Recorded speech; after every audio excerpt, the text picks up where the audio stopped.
First item is comments of public interest. Comments of public interest. This portion of the meeting is to allow up to 3 minutes per speaker, and we do have some speakers this evening. The first one is Alex Stein. Hello, Council. My name's Primetime 99 Alex Stein, and I have a little presentation for you today. I prepared a little song for them.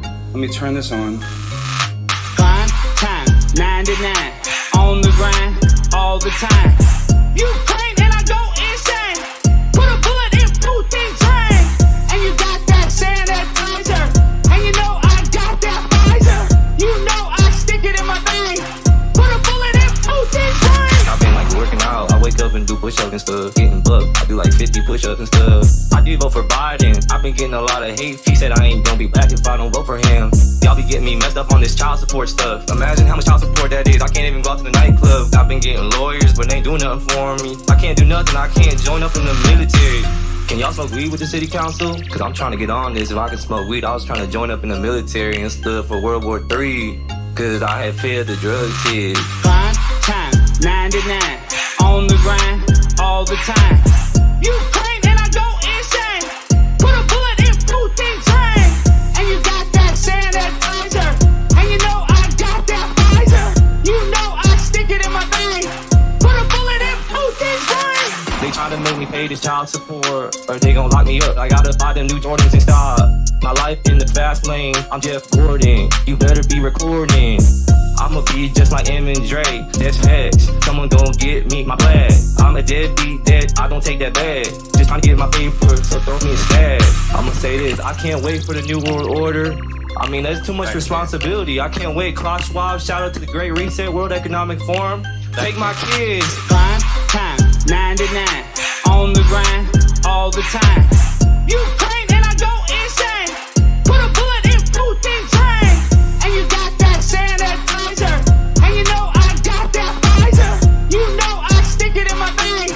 Put a bullet in Putin's brain.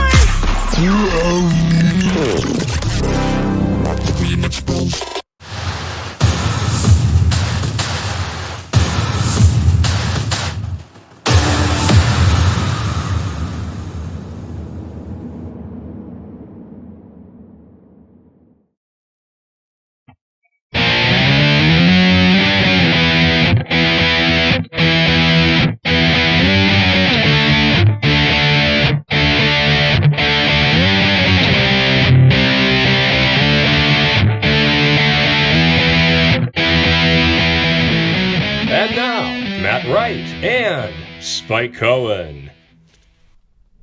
Good morning, good afternoon, or good evening, and welcome to the Vanguard. For Spike, Boker Tove, and the MGs Cohen, I am Matt Wright, and together we are traversing the muddied waters of freedom. Hey, everybody. Thanks so much for joining How us. badly did I pronounce that? Boker Tove is not terrible. That was good. I think it's Tov. How would Tov. I was like, is it Tov or Tove? Mazel Tov, Mazel Like Tov. Tov, I've heard it like, yeah. yeah. That wasn't terrible though. I knew what you were saying. Hey everyone, thanks for joining this incredible episode of the Muddy Waters of Freedom. What makes it incredible? You make it incredible. That's why it's incredible. Thanks so much for hanging out with us. Be sure to, however you are watching or listening to this right now, be sure to, if you have not already done so, be sure to like, to subscribe, to follow, however you become a part of our thing on this thing. And if the thing that you are doing the thing with our thing on the thing is YouTube, then don't just subscribe. Hit the little bell next to the subscribe button, because I want your phone to explode with notifications every single time we go live. Be sure to like, comment, subscribe, all the other stuff. Yeah. And share Yes. the shit out of this. Share it. Just share. Give the gift of Muddy Waters today. Kids love it. First and foremost, allow me to thank Justin for the kava that I am drinking this evening. And allow me to thank, no, I don't want to say, I was going to say that they're the home remodeling company that I just heard about, doing some incredible work out there in Florida, long distance home remodeling. that you were just talking about with the guy in the picture.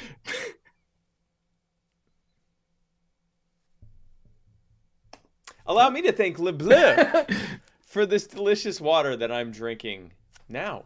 Bulavanaka. Bulavanaka. Yeah, we can't talk about that, but We can't talk about that. We still cannot grateful talk for about it. that. Also, just to let you know, all episode long, we are doing a auction. Not a silent auction, a loud, angry auction that we are doing here for this incredible tumbler from Defy the Power, who is one of our sponsors right there, who makes these incredible custom tumblers. We're going to be featuring them shortly, but the tumbler we're going to be talking about right now, yeah, like that one right there and like many others that we have in our various homes. This one that we're auctioning off says Muddy Waters Media on it, and it has the Muddy Waters logo, and it has a birdie. It has the picture of the birdie that's in our logo. It also has been signed. I can't get close because it shows because of the green screen. Into my green screen, but it has been signed by me. Look at me, I'm Spike. I have a green screen. Yeah, it's not very helpful right now. I didn't want to hang up a picture behind me. I don't have the space. The wall's right here. If I put up a picture, I know where it is. Okay, I am so touching anyway, my wall. You have more space than I do. It's been signed by Matt. It's been signed by me. And we are opening up the auction, and the way we're going to do it is in the comments, whether you're on Facebook, YouTube, Twitter, however you're commenting, you can leave your bid, and whoever has the highest bid,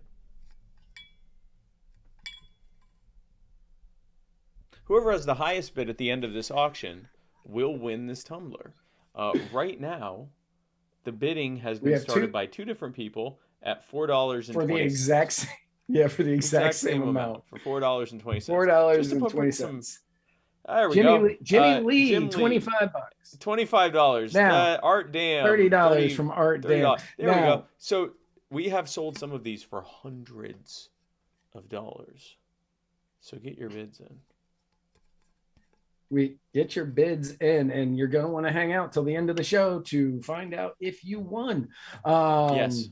And if right now the bid is at $30. Top bid is $30 and let's try to do it by $5 increments or more. Chase. Right now we're at Chase Brinson is at $50. $50 Tub for Jax. Tub Roraba in Jacksonville has made a very strong power play of trying to bring it back to $20, but we're at $50. Chase Brinson has the high bid right now with $50. We'll be revisiting this as the episode goes along, but right now Joe Makes Drifts now has the highest bid at $69. So we've gone ahead and done that meme. Gotten 420 and 69. 69. We've already done 420 and 69. So the next stop is $420, which we have sold one of these for before. Anyway, so we'll go back to that a little bit later on. But so no at $20 Tub. But thanks for your offer. This episode, of course, is brought to you by the Libertarian Party Waffle House Caucus, the second largest as well as the fastest growing caucus in the Libertarian Party. Become a part of the takeover today by joining the Libertarian Party Waffle House Caucus by going to the Facebook group Libertarian Party Waffle House Caucus. In addition, if you want to become an official voting member of the caucus, which means absolutely nothing because we don't do any, it's just a meme group. But you can go to the Muddy Waters Media if you go to muddywatersmedia.com and select store, you can go to the Muddy Waters Media store and you can purchase Waffle House Caucus buttons and T-shirts. Current high bid by Jacob LaBelle at $69 plus $16, which some would call $85, but okay. The Gravy King, Defy the Power in Stitches and Glitches, bringing you the finest tumblers like this one right here that we're auctioning off. Right here. But they also have other tumblers as well. Not as nice as this one because this one is signed by both of us and has been epoxy coated. So these signatures never go away. You can wash it as many times as you want. because it will continue to stay just as good as the day you got it. But they do have some incredible tumblers, custom-made tumblers. They keep your hots hot. They keep your colds cold. They keep your lukewarms lukewarm. They keep everything the exact temperature that you put it in when you put it in for an ungodly number of hours. They also have conversion kits that make them into water pipes. Not bongs. They're not bongs. They're water pipes. Chase Brinson at top bid right now, $110. They're water pipes. They're not bongs, because bongs are illegal, but water pipes are completely legal, apparently. But you can go to Defy the Power or stitchesandglitches.com. They include free customization. Now, I know what you're wondering if you're actually watching this. Hey, you keep saying I can use the code MuddyTumbler for 10% off, but is that true? No. Currently. That has expired. No. But we do know that in the past, people just kept putting it in, and eventually they brought it back for a while. But don't do that. We will need to update this because they don't do that. But what they do is free customization, which is insane. They will customize it fully, however you want. And when I say they will customize it fully, look at this thing. Look at all the stuff that's on this. This is not something they just have available. Like they made this custom. John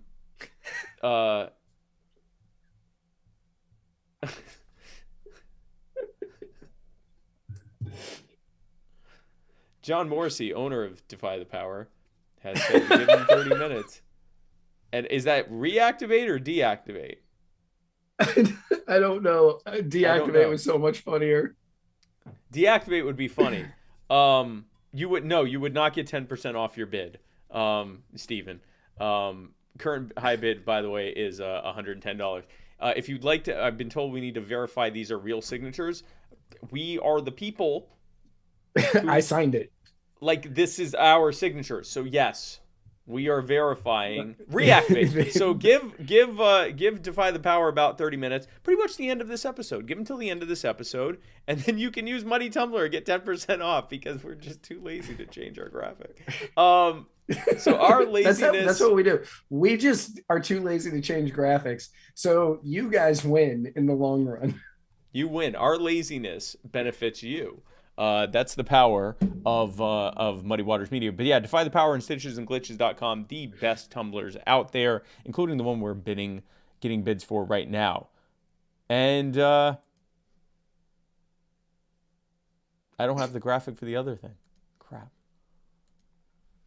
Hey, so I'll just say it. Joe Solosky is running for governor of Pennsylvania. Joe Solosky says that he's the key to Pennsylvania's success. And if you'd like to help him run for governor, go to joesolosky.com. That's JOESOLOSKI.com. And we will soon have a graphic that will show that. Yes. Yes. So how was your weekend? Yes. My weekend was good. I was not as fun as yours. I caught up on work. I didn't go anywhere. I had a date night with Tasha. That was fun. We went to a fondue place. That was nice. Oh, you had sounds fun. Just go ahead and talk about your weekend. So yeah, I went to the guns cookout and shooting event that the Polk County Libertarians were having with our good friends Jovid COVID Botham and Adam the Freeman. Yes. And we met up with Anthony Welty and like just everybody from Polk County whose names I learned that day, and I don't remember all of them. There was like 9 Tims. There were like 9 Tims there. I remember that. Welcome to my world. Hey, that's why I don't run for office, and I yes, exactly. That's on true. The internet. That's a good point. But it was a great time. Fun was had by all. I saw one of the most interesting debates there that I have seen in my entire life. And this debate took place between a grown adult and however old Anthony Welty's son is. Oh, I think he's like 6 or 7, 8, something like that. He's young. I think he's younger. I think he's only like 5 or 6. Yeah, he might be. I think I have no idea. But the grown adult was debating with this child over whether or not Superman was a good guy or a bad guy. Wow. Because of the loss of life that Superman caused trying to stop whatever. To which Anthony Welty's, wise beyond his age years, he said, my grandpa is the biggest Superman fan, and he says he's a good guy, so you're wrong. And I was like, you can't disagree with this. That great argument. Opinion invalid. I'm sorry. My grandfather told me this, and he is right, and you, crazy person, are wrong. I've met my grandfather. I've spent time with my grandfather. I've broken bread with my grandfather. You, sir, are my grandfather. And that's the end of that conversation. That was a reference to a 1992 debate. Yes. Or 1988. 1988. Yeah, that was 88. Yeah, because that was Dan Quayle. They're like, oh, he's not going to be vice president now. And Al Gore did not say that. No, it was whoever freaking Michael Dukakis's. Yeah, Dukakis's. Now I need to know who that was. Dukakis VP. I care about VP picks. Good time was Lloyd Benson. Good time was had. Yes, Texas Senator Lloyd Benson. Yep.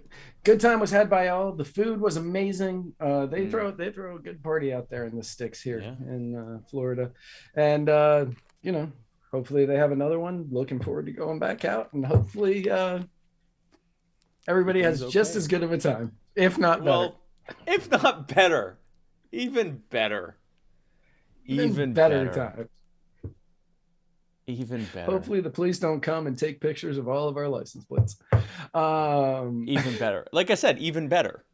Even better than last time. Even better. Speaking of even better, I know something that's even better than coffee. This is the segment that we have called the Mudwater Mushroom Coffee Replacement Cacao Rapid Fire segment, brought to you by Mudwater. I know what you're thinking, folks. Spike, Matt, I am sick of coffee. Boy, what a day I've had. I was so busy, I didn't have a time to look up a really long joke. So anyway, I don't like coffee. I'm sick of it. I've been drinking it, and I don't want to drink it anymore. Instead of coffee, I'd like to have, masala chai, cacao, mushrooms, turmeric, sea salt, cinnamon, and literally nothing else. Well, folks, I have some fantastic news for you. We have exactly all of that in this little tin here that's on this picture, if you're watching this. And if you're not watching this, there's a picture of a tin. And it's called Mudwater, and it is a combination of those ingredients. If you're wondering what it tastes like those ingredients, except all together at once. So I would definitely invest in some honey. But if you want to try something that's much better for you than coffee, then go to muddywatersofreedom.com/mud and get your starter pack today. Mudwater has 1/7 of the cup of caffeine of a regular cup of coffee. Just enough caffeine to get you all hyped up and ready for the day like this. But not so much caffeine that it leaves you crashing and depressed and wrecked at the end of the day and suffering later on from high blood pressure and heart disease like this. I suffer long-term. Yeah, like Matt. Like Matt. So get your Mudwater coffee alternative today by going to muddywatersofreedom.com/mud and getting your starter pack. Matt? Yes. So starting out, we're going to take a trip in the Wayback Machine. It was a warm September or October day in Orlando. Yes. Back in 2020 when Spike had come down and we did our first show together in person. Wow, that was our first in-person show? That was and that was the day that this happened. Oh wow. Yeah, Wow, because when we you were say asked it if we that were way, going to it talk seems like about it it, was and so I much said, longer ago. no, because I was driving when the news broke, so I didn't have time to verify anything. Yeah. Well, which is good because so- it was Russian propaganda. It was Russian. well, it wasn't. But shortly after that, we started doing our due diligence as we are as legitimate journalists on the internet. And the news of Hunter Biden's laptop was spreading amongst the internet for as long as it possibly could before it was quashed by every social media site out there. And people were banned and kicked off and shadow banned and told that they can't post that because it's Russian propaganda. And the mainstream media was saying the exact same thing. And even though one of us, not going to name names on who was doing this, was doing deep dives and saw videos of somebody who looked an awful lot like Hunter Biden smoking crack and getting foot jobs. Yep, you heard right, foot jobs. And if we talked about it, we were accused of Russian propaganda and spreading misinformation, and told we would be kicked off the internet if we continued. Well, year and a half later, we have vindication, because the New York Times, who said that it couldn't be confirmed, the authenticity of the laptop couldn't be confirmed, and that it was probably Russian propaganda, has now authenticated that laptop belongs to one Hunter Biden. So to anybody out there who still watches us, who accused us of Russian propaganda, they're not watching. And there are many, I know, and there are many of you in the Libertarian Party. I await your apologies. Yeah. And I will accept them with aplomb. Now, does this mean, because this laptop has been authenticated, does this mean that Hunter Biden had sex with Malia Obama? No. Wait, what? No, it means he was that one of the things that was being said, that he had sex with Malia Obama? There is a video that I may or may not have seen that really draws it into question whether or not that's true. But you don't get a really good shot of her face. So so probably not. I hate to admit the fact that I could probably pick out Hunter Biden's peep from a lineup because I've seen a lot of it. That does not mean that. But what it does mean is that every single person in the media and every single person in the media, every single person in social media blocked a completely true story from the View of America and banned people for sharing it, talking about it, memeing it. And now we'll have absolutely no repercussions for their lack of reporting and their lack of actions, or their overuse of actions, I guess. Yeah. And it will just embolden them to do it again. Forcing one Matt Wright to look at that over and over and over again. No, look, this is, anyone who hears something and says, this is wrong, people shouldn't be sharing this, it's not true, the government should do something about this. Even if that thing isn't true, what happens is when you give government and demand that corporate media uses the power to ban and suppress misinformation, disinformation, and lies, they're gonna use it for anything they don't like too. And it's likely they won't even use it for actual misinformation if they agree with the conclusion of that misinformation, or the narrative that it helps drive. So you're just giving them power to say things that are uncomfortable. Like, for example, that Hunter Biden left his laptop at a Delaware computer repair shop, never picked it up, and that the computer repair shop owner ended up sharing it with the media and Rudy Giuliani. Turns out that's true. And I don't know, maybe all the pictures that were obviously of Hunter Biden and the videos that Matt can tell you were absolutely of Hunter Biden. Maybe that was a tip-off that it was real.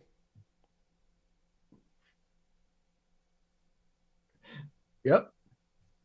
There are images. I remember when I was a child, not even a child, I was a teenager. And my parents warned me that because I always wanted to watch movies I wasn't supposed to watch. Mm-hmm. And, you know, like, I'm not talking porn here. I'm talking like, you know, Desperado kind of movies. Yeah. Like rated R stuff. Yeah. Right. Yeah. Rated R with more than just language. My mom told me, when you watch those for the first time, those images are going to be burned into your head forever. And most of those movies that I saw back then, I don't really remember that well. Yeah. But the Hunter Biden videos that I watched, so I could report on them to our wonderful, beautiful followers and fans, those are always going to be here. I can't get rid of those. They are my nightmares. That is how dedicated to journalism Matt Wright is. That one of his final remaining thoughts as he clings to life in his deathbed 60 years from now. And he's talking, and he's laying with his loving family, his children and grandchildren and great-grandchildren, and saying, oh, all I think in these final moments are all the great memories I had. Oh, damn it, Hunter Biden, and then dies. He did that for you. Hunter Matt Biden Wright getting sacrificed a foot job from a prostitute. Now, apparently, allegedly, I don't know. I'm not going to say this definitively. There are two other laptops. I'm not going to say there was an exchange of cash, but that's all I'm saying. I didn't have to watch all of the video. I guess I could have stopped. But apparently there are two other laptops out there. One of them, and that's why he's confirming this one, because he doesn't want it out that the other two are out there. Like, apparently one of them allegedly has been picked up by Russia and they're blackmailing him. Oh God. And there's another one that's out there that somebody, I don't know, like apparently there are 3 laptops of Hunter Biden's, and Joe Biden should just be like, look, you need this. No more, only desktops for you, Hunter. Yes. That have been locked and chained to the wall. Like back in the day at school where like they'd have it like, you know, bolted in so you couldn't get bolted computers with no internet cafes where they built the monitor into the wall. Yeah.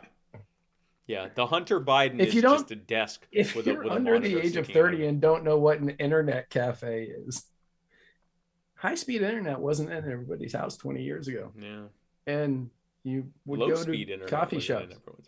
Low speed was. And and you would go to coffee shops and pay exorbitant rates to be on the internet for, you know, a while, and then they would get mad at you for downloading things on Napster. Wow. Yeah. So soon, until Matt Wright has a chance to peruse the contents of the other 2 laptops, we'll just have to stick to these 2. This first one. Speaking of something that just won't leave your brain, no matter how much you want, the House of Representatives is just awful. Awful. Just awful. After the Senate voted unanimously to finally rid us of the backwards, archaic practice of having us lose an hour of sleep every spring. The House is balking and say that they are going to make it where we're going to have to keep doing this stupid thing, along with probably other many stupid things. But specifically this stupid thing. But specifically this stupid thing, because they want us to change time in order to make more time, because that makes sense in a day that is 24 hours long. Yep. We're going to take a cup of water out of this end of the pool, and we're going to toss it over or behind our backs into this end of the pool, thereby creating water. We're going to cut a foot off the top of this blanket, and we're going to sew it to the bottom of the blanket to make the blanket longer. Unlimited blanket. So it'll just go on forever. I love that you mentioned this in the notes. Not only was this a stupid policy that was created for the purpose of saving oil in World War I, and it's not proven that that actually helped with that. All of this is based... A lot of people think that this was like an idea by Ben Franklin. It was a joke by Ben Franklin. Yep. It was something he jokingly suggested. And we're doing it. And no one wants to do it.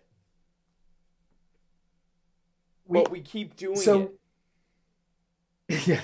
No, and God, Seattle's the congressperson from Seattle. I don't remember that person's name. Said, I'm having a lot of mixed reception to this from my constituents, and I'm thinking, you liar, you are lying. You are absolutely lying. There is no mixed anything about this. Everybody wants to end this. Well, our kids might be going to school in the dark at 9 o'clock in the morning. Okay.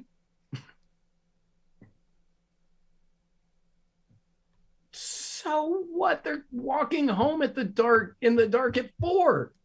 Okay. Here are some of the other things that he recommended. Okay. Who? Hold on. Ben Franklin, in his satirical letter.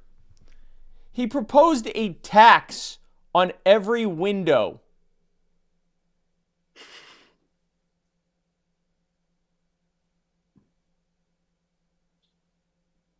He also...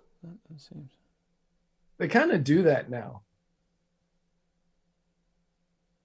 Well, yeah, but... Oh, God, they're doing that too.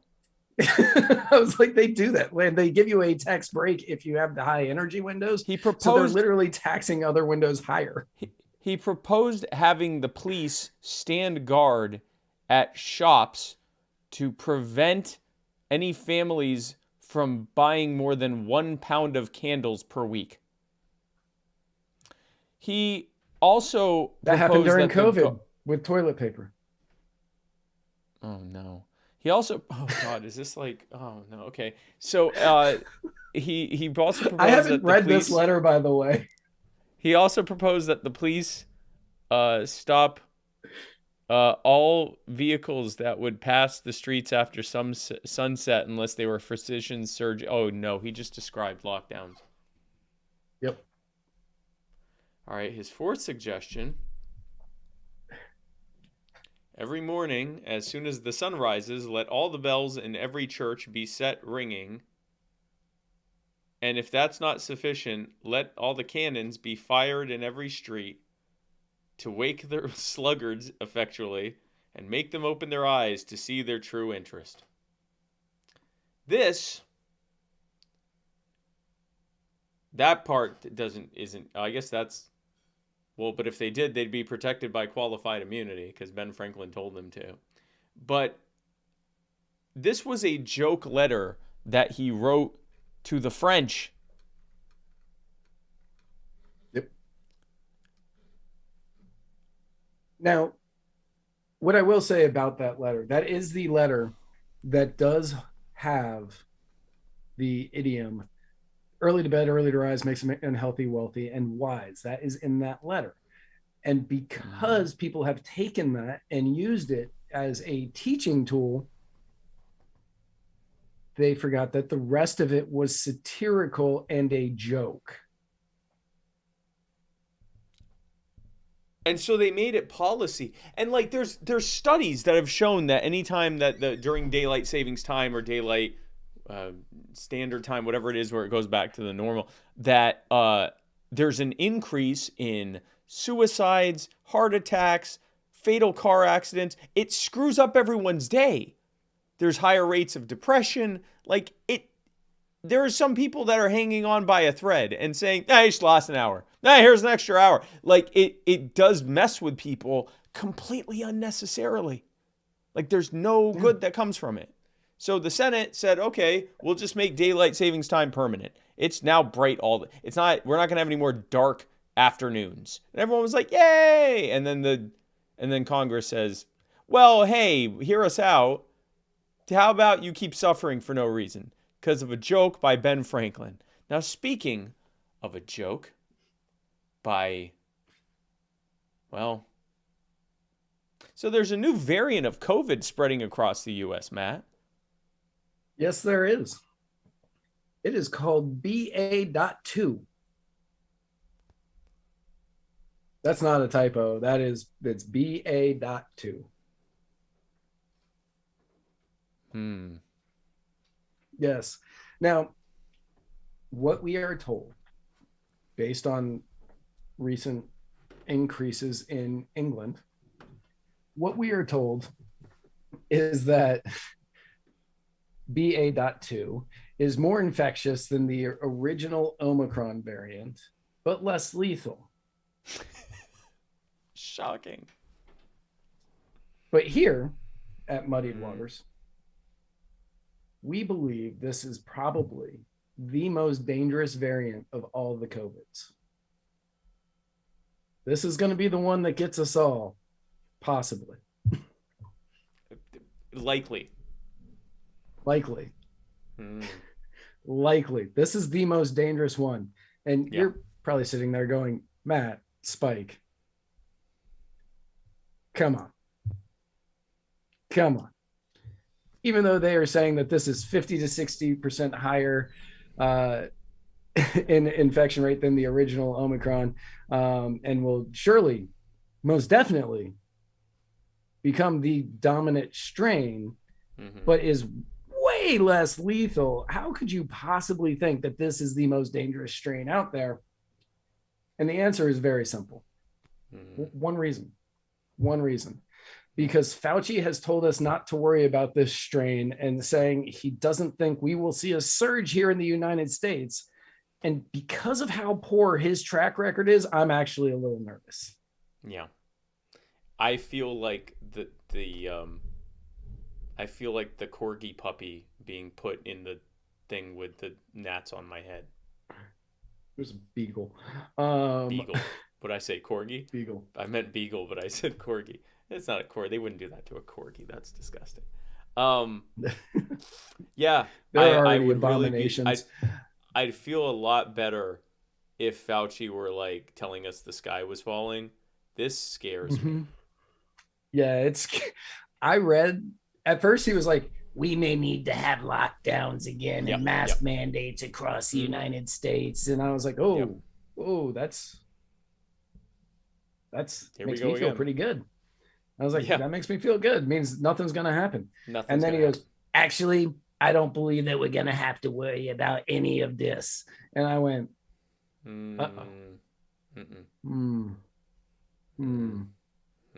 That's we may all not die. Good. That's not good. We may all die. Yeah, no, it's bad. Now, the crazy thing here is Neither Matt nor I are medical experts. We're certainly not virologists or epidemiologists. No. A brief perusal of the history of how infectious viruses go is that they typically, not always, but typically, mutate to become more transmissible, but less deadly over time, because viruses want to endlessly replicate and mutate. And the best way for them to do that is to not really hurt, and we've talked about this multiple times on the show. The best way for them to do that is to not really hurt their host that much. Just have them a little sniffly and coughy so they can spread it out there while they're walking around feeling otherwise great. Right? Think of like a time that you've had like a mild cold, or your sinuses are acting up and you're sniffing, you might be coughing a little, clearing your throat, rubbing your nose, that kind of stuff. But you're out doing everything because you feel fine. And if you have a cold, while you're not really thinking about it, what you're doing is spreading a virus that is constantly mutating and is going around and infecting other people who also feel mostly okay and go around and spread it. And the thing is, viruses aren't trying to build a massive body count. They're just actually they are a massive body count of the viruses that they're replicating. They aren't worried about making you sick, much less killing you. The making you sick and killing you is actually an effect of either it causing damage to your body that it doesn't really want to do, or your body, your immune system reacting to it and having an immune reaction that causes you to that get sick or have a severe illness or die, or a combination of those things. It doesn't actually want to do that. Like, that's not its primary concern. Its primary concern is getting your body just worked up enough where you cough and sneeze to try to get rid of it, and it spreads. It looks, with each new variant, like that's what it's trying to do. It's trying to just become transmissible easily, inescapably transmissible, but also not really that severe. Good. That's good. We should want that. We should want this virus to become something that we don't have to worry about any more than cold or flu. And it's getting there. Like this last time around, the problem wasn't that there was this huge body count. The problem was all these people being sick at the same time, and the even worse strains on the labor pool that created. That was actually the biggest concern people had, which is why the CDC was telling people, yeah, after 5 days, just go back to work. If you're not feeling that bad, just go back to work. You might even still be able to spread it, but just go back to work. Like, we need people to go back to work. So that's a major shift where they're like, you might get it, you might not get it. Just, try not to let it affect your life too much, which is literally what we've been saying for 2 years.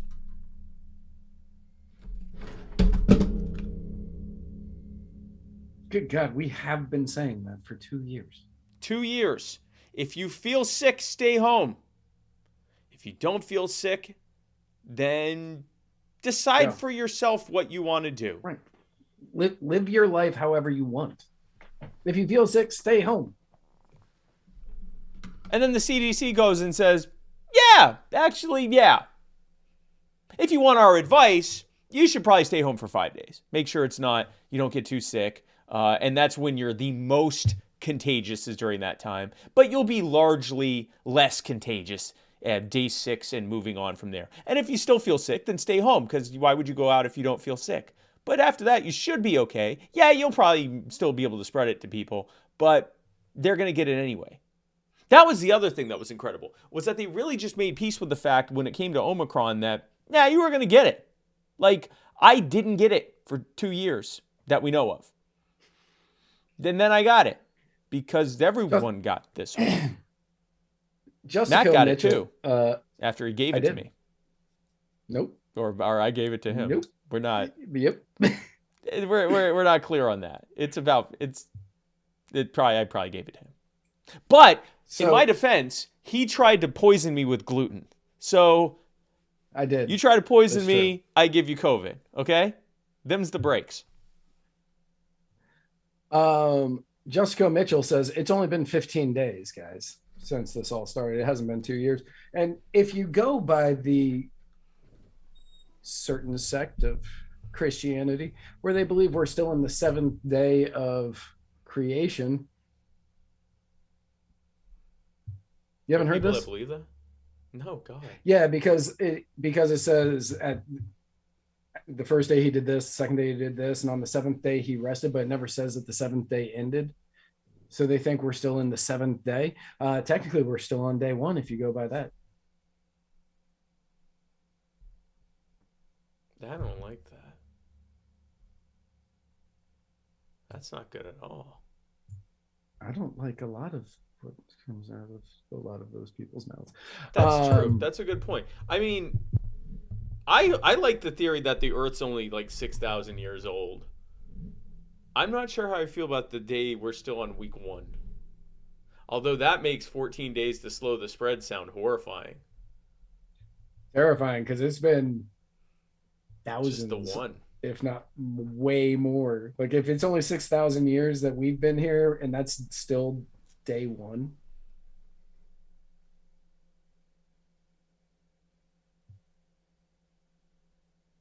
Yeah.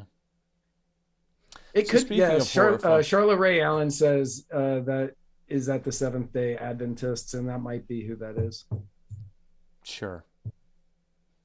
Yes. I don't know. Speaking of cults, You can buy this Tumbler. You could. Oh yeah. Speaking of cults, join the cult of Muddied Waters Media. We won't try to sell you on some cockamamie young Earth creationism story, but what we will do is charge you as much money as you'd like to spend for this tumbler, this beautiful custom muddied water tumbler made by Stitches and Glitches and Defy the Power. And it keeps your, if you put something cold in here, you put it here on this table, desk, it's a desk, and then you pick it back up and you go, my God, it's the same freaking temperature it was hours ago. And then the next day, you put in something hot, like, for example, mud water, doing cross promotion. And then you take that mud water and you stick it right there on this side table, and you go about your day filled with 1/7 of the caffeine of a cup of coffee. And you come back to get the rest of it and you go, my God, this thing is still as hot as it was the day I put that mud water in here. What sorcery is this? Well, the sorcery is in the technology behind the Stitches and Glitches Defy the Power tumbler. And I'm not even going to try to explain it to you, but it's really good. But what also has this, that was the sentence. Also, this has, what was I trying to say? Also, I have no what idea. this tumbler also has, there you go, there's a word, a sentence. It also has our signatures on it. And not only is it signed, but you can't get rid of it. It's epoxy coated. I can sit here and try to do that all day long. Nothing is going to happen. Much like Now it has spiked videos. saliva on it too. I didn't actually touch my hands just now. That was all cinema magic there. And so you can do that. It doesn't matter because this has been epoxy coated. You can wash this a million bazillion times and our signatures will remain on it. And it's got our logo. It's got this here. It's got the birdie on it. And it's got, were we saying what's on the bottom? No, No. not yet. It's got something on the bottom, but we'll tell you later. I'll tell you what mine has, which isn't what that one has. Mine says, oh yeah, mine's great. Mine's actually the greatest one out there. That's not true. That's not true. I actually forgot what mine had on the bottom. Yeah, mine. Yeah, if you're listening on audio, thank you for being a regular audio listener. It says Yes. Spike talks too much. Which is not true at all. I barely talk at all. They call me the quiet man. I like to sit back and let others talk. I'm more of a listener than a talker. I'm a man of few words. Why I say Do you almost remember nothing. Do you remember your like 8th, 9th episode where you were eating rice like a prisoner? And You're like scooping Yes. it, and the entire episode was who talks more, you or your wife? Yes. Yes. And everyone said it was her. Well, most people. The majority of them, yeah. The majority of people said she talks more. So Yes. put that on a sticker. Anyway, we're auctioning off this tumbler, and currently the high bid, I believe, was that still 110? 110 is the high bid on this tumbler. 110. 110. 110. Some of these have sold for as much as $600. $700. This one currently at 110. So get your bids in, because this thing is going to the moon. Get diamond hands. Get diamond hands with this. I don't know what you're referencing. It's not paper hands. It's diamond hands. Be sure to hodl this. Buy it and then wait for it to gain in value after one of us becomes president.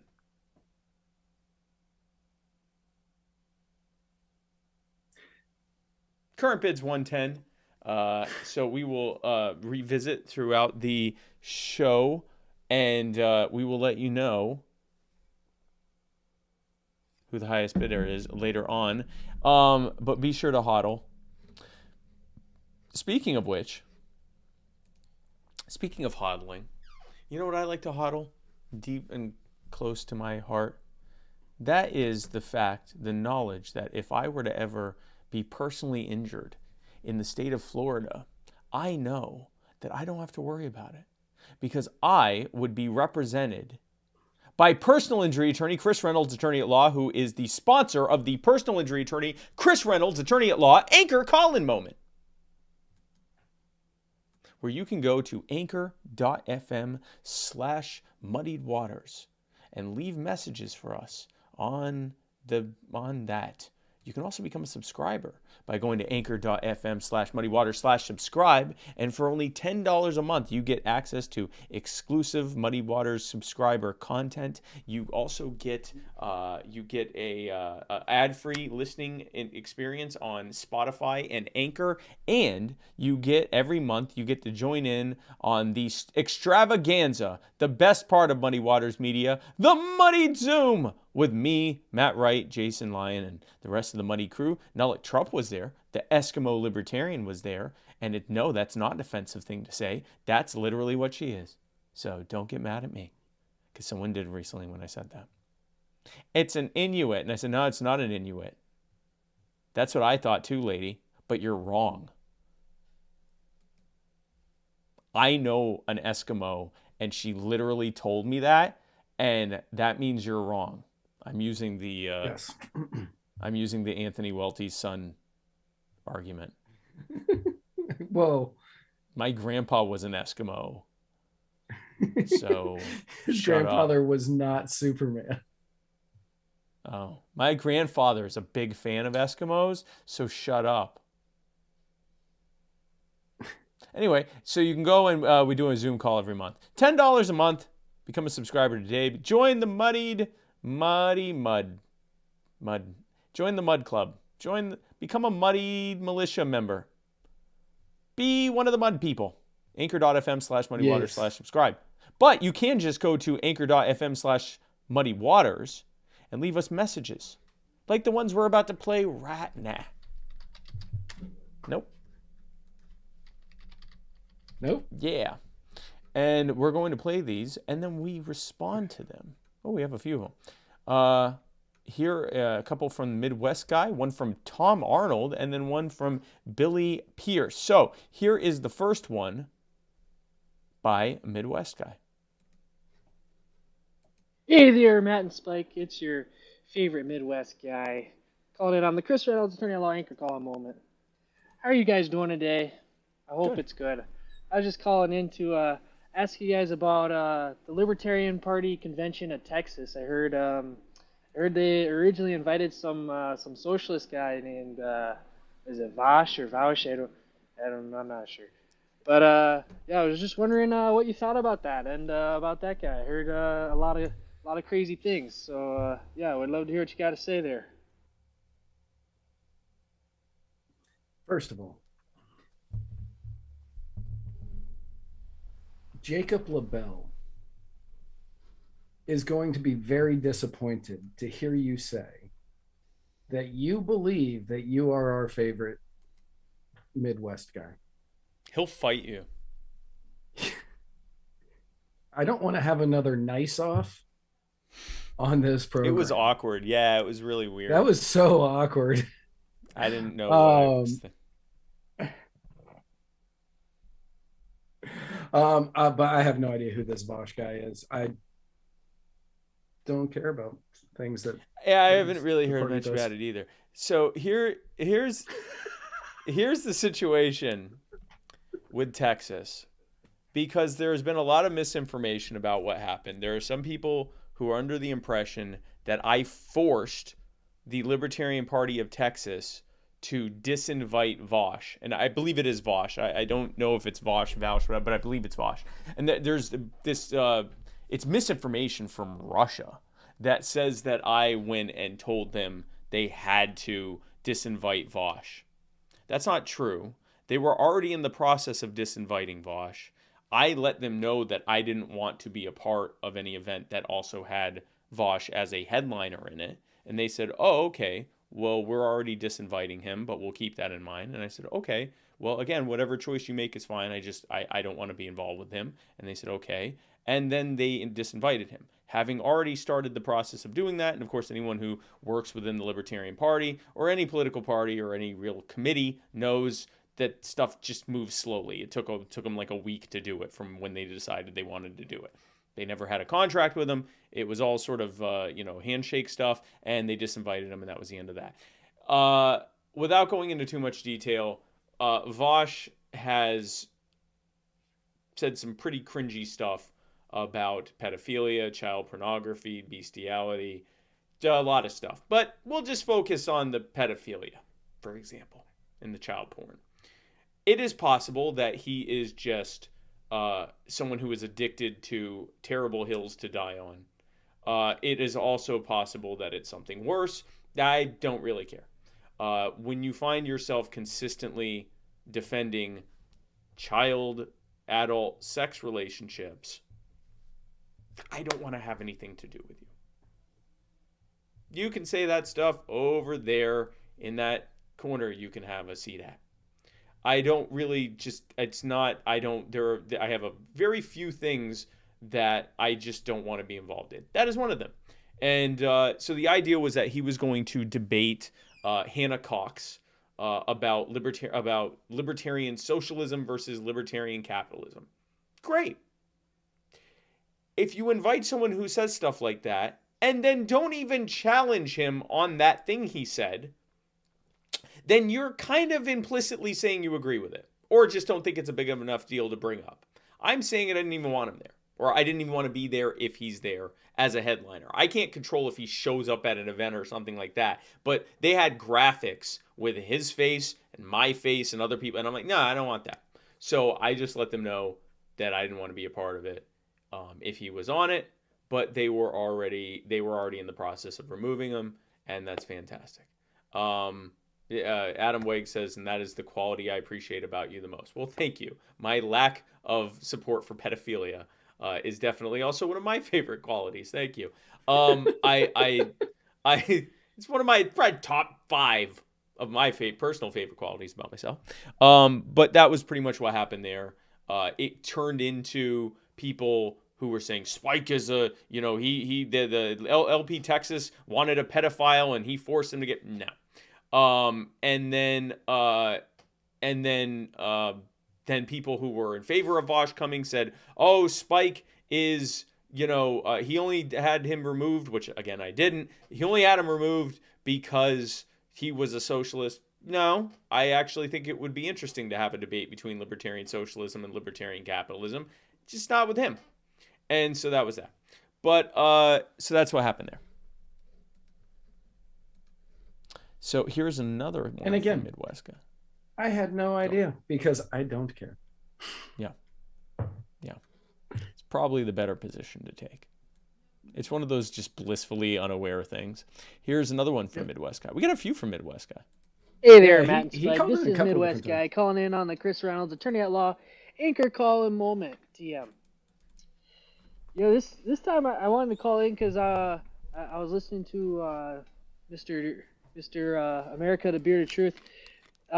He had on one of the elected libertarians, and I was just kind of wondering, like, when libertarians are elected and they're having to deal with this, having to deal with the state and having to deal with, public property or like public goods or whatever the state's doing, I guess. It's probably not always like the most practical thing to just abolish the position that you got elected to, I guess. Or, most people wouldn't like that. So I was just wondering, when we have to deal with these kinds of things, what are the best approaches for libertarians now? So the person you are referring to, I believe, is Andy Kennedy. Yes. Andy Kennedy, and he is from New Mexico, and he was elected to the soil commissioner or water commissioner. Hold on, I'll pull commissioner. I don't remember which commissioner he was. And Andy's a great guy, and I'm certain that he is doing a great job in whatever commission he's doing. Central Valley Soil and Water Conservation Board Supervisor. Yep. I don't know what that is. I watched a little bit of that show, and it was great, but I was at work, so I couldn't watch the entire thing.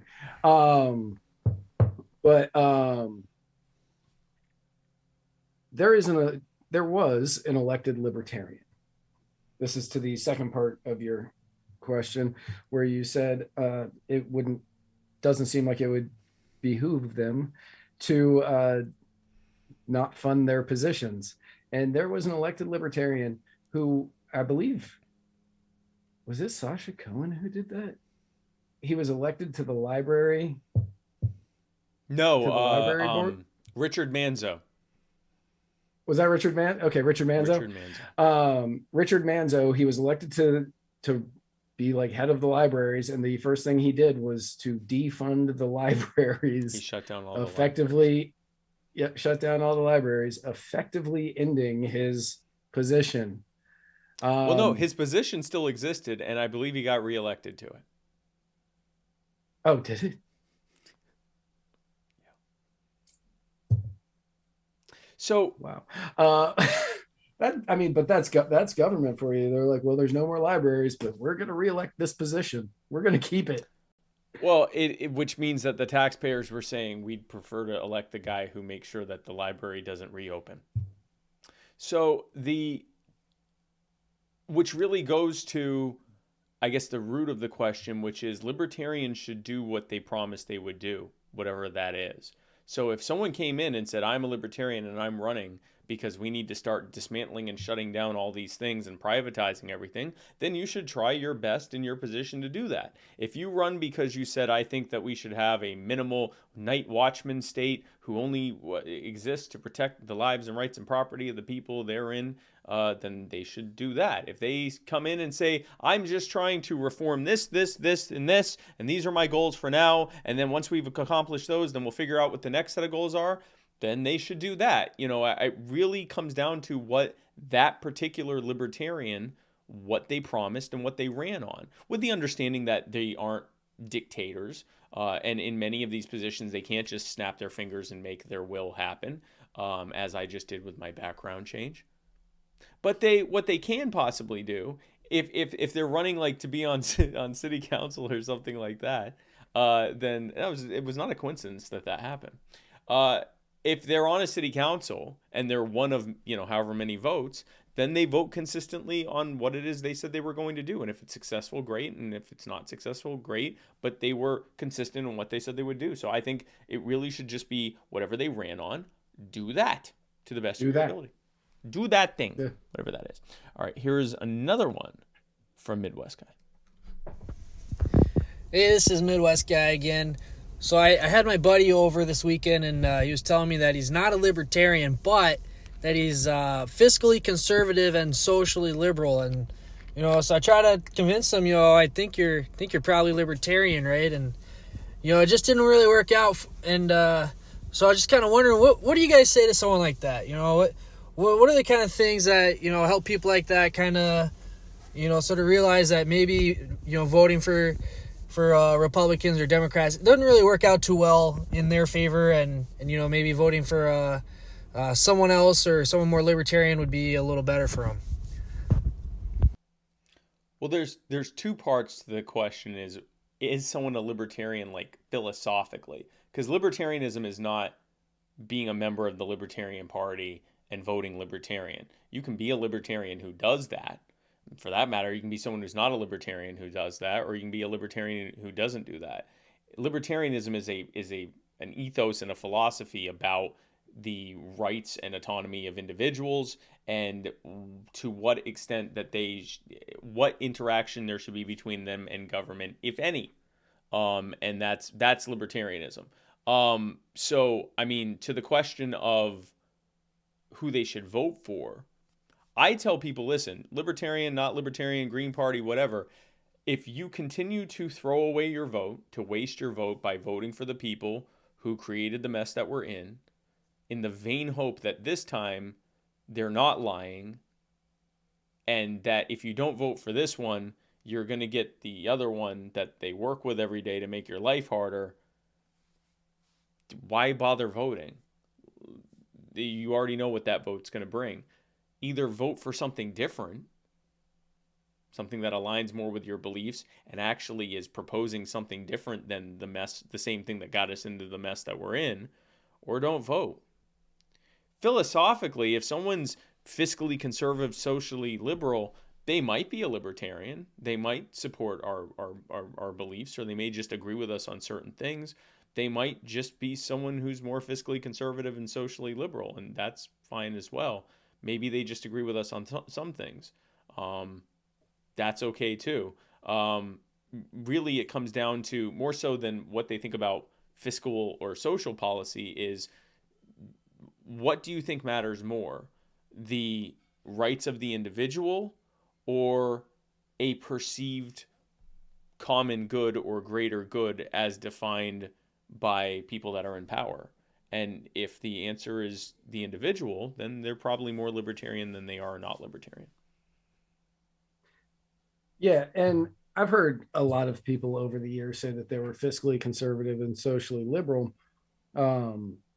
And they were when it came to issues that they cared about. They didn't think that we should spend money on, X, Y, and Z, but they thought that we should have a huge military.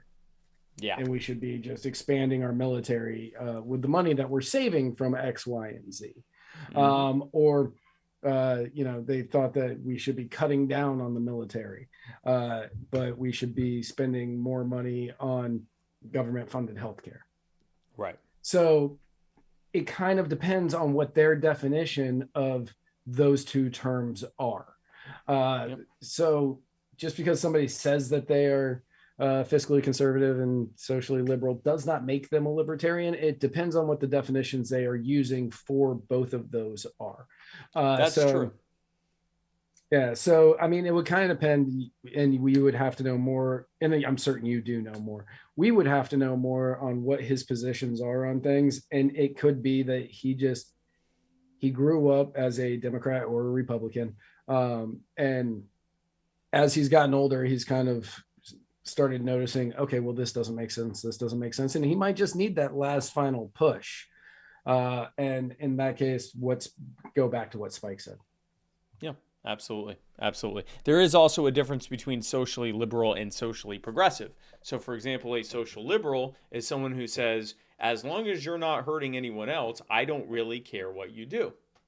A social progressive will say, as long as you are doing what I believe is not hurting anyone else, then then I'm okay with you doing it. But there are many opinions you can have that I think are harmful to the greater good or to someone else's feelings, and therefore you shouldn't be allowed to do it. Not just I'm going to call you a bad person or not want to be involved with you, which is fine, that's their right, but also I'm going to, like, you should be punished and not allowed to have this opinion.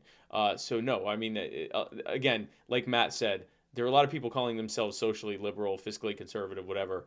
Are they really, or are they maybe just centrist? Which, again, they have the right to be that, but that's not libertarianism. Libertarianism is not moderate centrism. I know a lot of Republicans that call themselves fiscally conservative, but would strip all government spending and put it all into the military, which does the exact same thing as far as our debt goes. Yep. Exactly. All right, here is the last one from Midwest Guy, and then we got two others from others after that.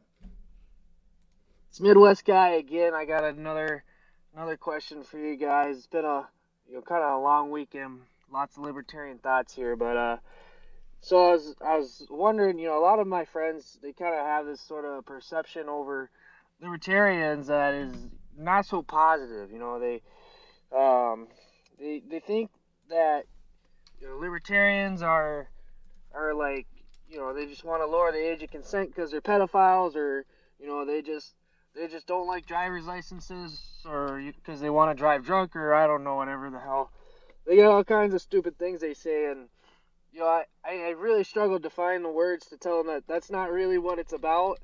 But at the same time, like, from a principal position, like, sure, those are kind of the things you do, but I don't know. So how can I talk to these guys and show them that, libertarians aren't pedophiles and that they're, actually really caring and good people? So one of the go ahead with your. First, what I recommend is try your absolute hardest. Good luck. To have them not visit any libertarian Facebook groups, pages, or any Twitter battles going on between any libertarians. Try your hardest to have that happen, because that is the muck in the mire of the Libertarian Party right there. Just people consistently arguing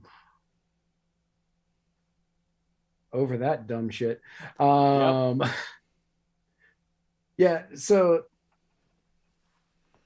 the vast majority of libertarians want to protect kids. Like, vast majority want to protect kids. And the vast majority don't think we need driver's licenses.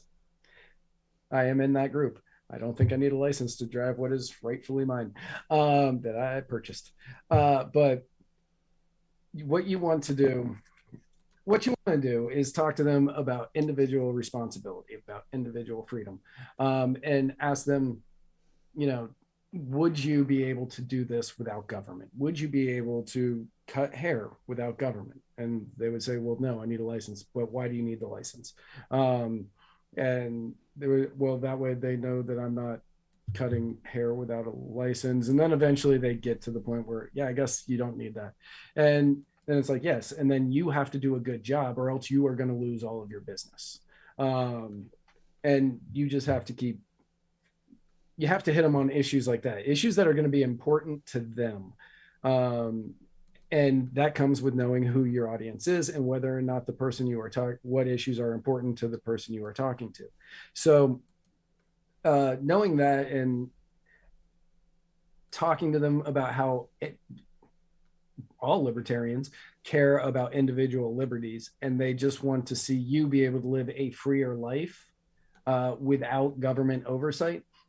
That is how you bring them in. You say, okay, what if you could go hunting without a license? What if you could go fishing on Sundays in June without a license? What if you lived in Georgia?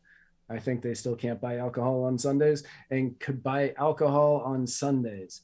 Why do you need to have these regulations telling you when you can do it, when you cannot do it? That's how you start getting people in, is they say, yeah, we don't need the government telling us these things.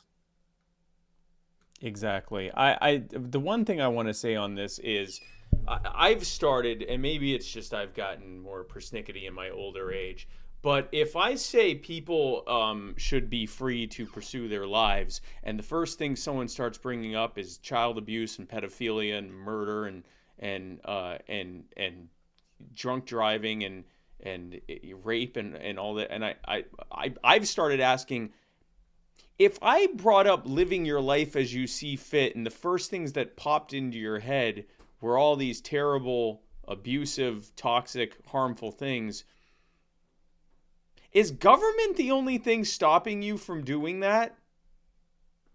I increasingly, because that's not what I think.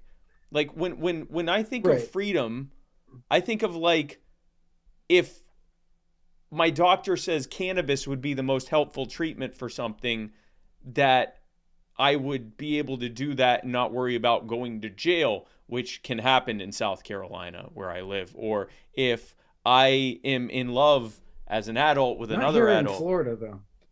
No, not in Florida. Not in Florida.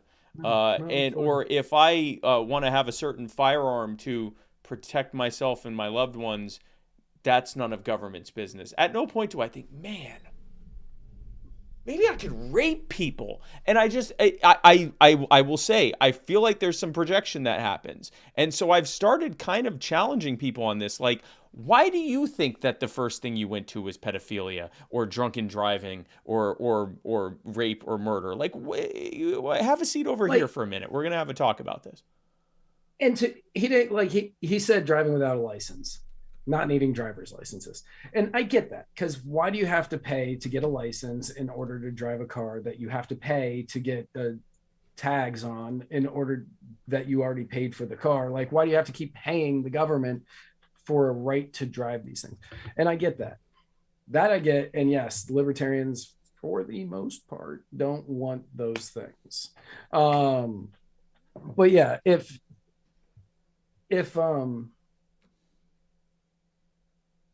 you're not going to murder only because there's a law saying you can't, you have other issues that you kind of need to worry about. Like, oh man, I really wish I could go out and kill 15 people today, but there's a law against it. Like, then you're not a libertarian.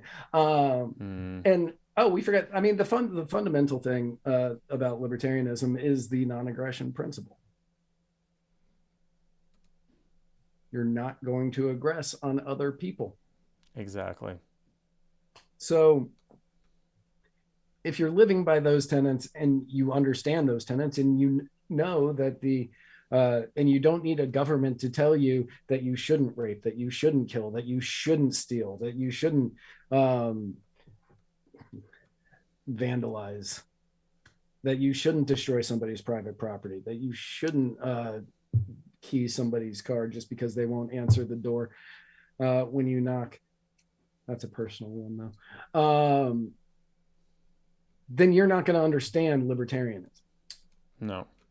And that's the thing. And we can, immediately go into that with telling people, like, the base of libertarianism is non-aggression.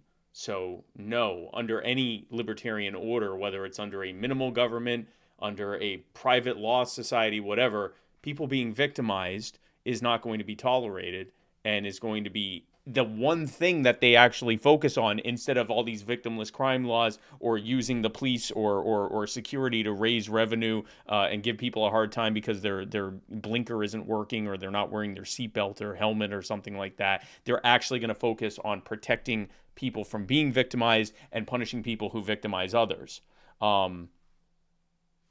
We just think government's a terrible way to do that. Or if government is going to do it, it should only be doing that and should be held accountable when it doesn't do it or when it does a bad job of that. That's libertarianism, whether it's minarchism, anarchism, whatever. That's what libertarianism is. And I'm having this right now. I put up a tweet and a post earlier saying I really trust parents more than government to decide what kind of health care their kids need, in reaction to some of these bills that would criminalize parents letting doctors provide gender-affirming care for kids. I trust the average parent more than I do government. And many responses from people that call themselves libertarians is, yeah, but what about child abuse? Yeah, no, that child abuse is bad. That's not what we're talking about. And if, again, if the first thing you go to is pedophilia and child abuse, that's a you problem. That is the same argument when you talk about getting rid of the death penalty, and somebody out there 100% is going to do it, but they are going to reply with, oh yeah, so you don't think Dahmer should have been murdered by the state? Yep. They don't phrase it like that. But yeah, situations like that are so small in comparison to what the end result of these laws are. So yeah, again, not a fan of child abuse. Don't think it should happen. Think the parents should be punished, or whomever is doing the abusing of the child. Those people need to be punished. However, that does not mean that the state should have a right in how you raise your kids over how you want to. Exactly. So that is exactly how it is. And again, you don't even have to agree with how they're doing it, but you have to recognize that the average parent is probably got it better figured out than government, who you probably are explaining in the comments right now. Well, yeah, but government is why they think. Then clearly government's the last people that you would trust to make decisions about it, right? Or is it not about that? Is it just you disagree with someone's decisions and want to punish them and can't do it yourself because you're not froggy enough? Yep. Because you're totally different than progressives who do the same thing every day. Anyway, we have a question from Tom Arnold. We're going to play that now. Well, it's Tom Arnold here, Old Liberty Claus. And Matt, I want to tell you, and Spiker knows it too, that I tried my best to get both of you guys to the LPTN convention. And there are reasons that happened that were out of my control. And I apologize for it. And it hurt me that you guys couldn't be there. I love you both. And I'll call back in a few with some real questions. Thanks. Bye. We love you too, Tom, and we know that. Yeah, we love you. Yeah, we know that the reason that Spike and I were not at the Libertarian Party of Tennessee's convention had absolutely nothing to do with you. I don't 100% know why we weren't there, but I know. Yes. What happened? Was that why? I don't know what you're talking about. Man, if that was why. What are you talking about? If that terrible, terrible woman was why. What are we talking? What woman? Tom Arnold isn't a woman. Tom Arnold is not a woman. Tom Arnold is a fantastic human being. Not saying that women aren't fantastic human beings. That could have come out wrong. Tom Arnold's not a woman. Tom Arnold's great. You guys know what I mean. That woman is not a fantastic human being. What is happening? Someone in the comments, please tell me what Matt's talking about. So I don't know why we weren't there. I think I have an idea now on why we weren't there. But whatever the reason was that we weren't there, it would have been a great time had by all. Everybody would have had fun, and well, most of us, like 99% of us, would have had fun. I'm now believing,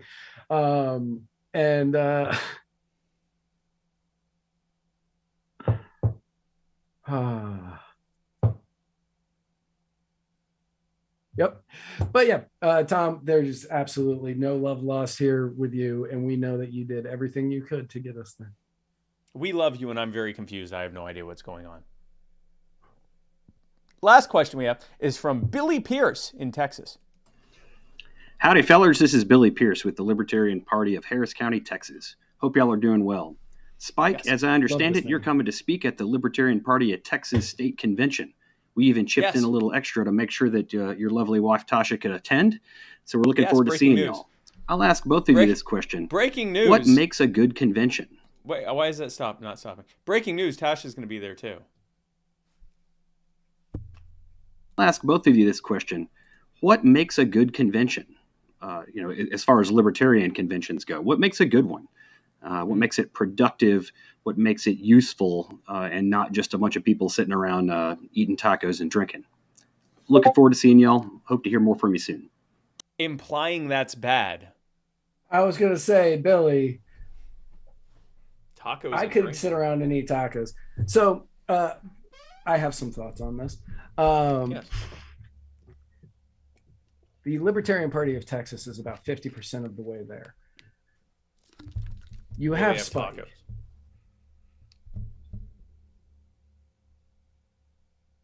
You're 33% of the way there, Billy. You have Spike. If you had me, it'd be a good convention, but you don't. And tacos, it's Texas. I'm certain tacos are going to be there. So you're 66% of the way there, which is better than most. Also, so much in libertarian conventions is placed on the business meeting. And I understand the importance of the business meeting. Yes. But after sitting through so many of the conventions, and I was happy to see it wasn't just in my state, but where people will spend an hour arguing over whether it should be a comma or a semicolon. Maybe cut that shit out. Also, for anybody who saw the writer's block a couple of weeks ago, when I had Alexander Snitker on, he came on and he spoke at the Florida convention, I believe 2 weeks after he was on my show. I don't remember when that was. February 25th and 26th. I don't remember. I think it was the 26th he spoke. Right. But he was giving classes on how to work the legislative process here in Florida so you can get bills in front of the legislature. Things like that are important. You need to have classes like that.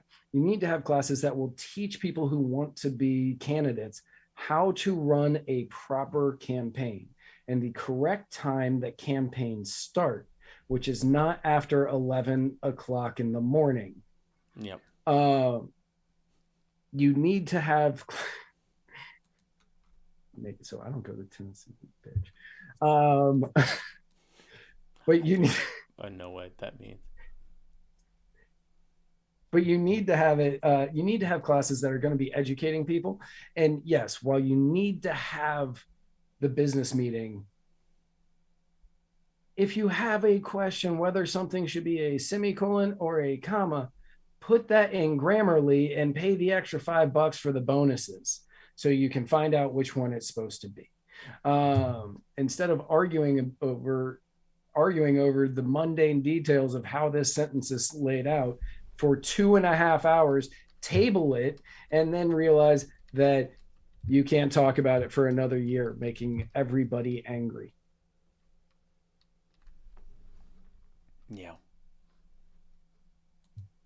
Yeah. Also, book Muddied Waters Media to show up to all. Yeah. So number one, book Muddied Waters Media. Second of all, I think that I pretty much echo everything Matt just said, but also I think recognize what the purpose of the party is. I think for a long time we are trying to retrofit the party to do stuff that the party isn't supposed to do. The purpose of a political party is to run candidates to contest and hopefully win elections. And the purpose of the conventions are for like-minded people to come together to share their ideas and to look for good candidates and activists. But the actual activism has to come outside of that, because a political party is not really a good way to do that. You have a bunch of committees that are set up to comply with state and federal election law, and that's not a good way to do activism.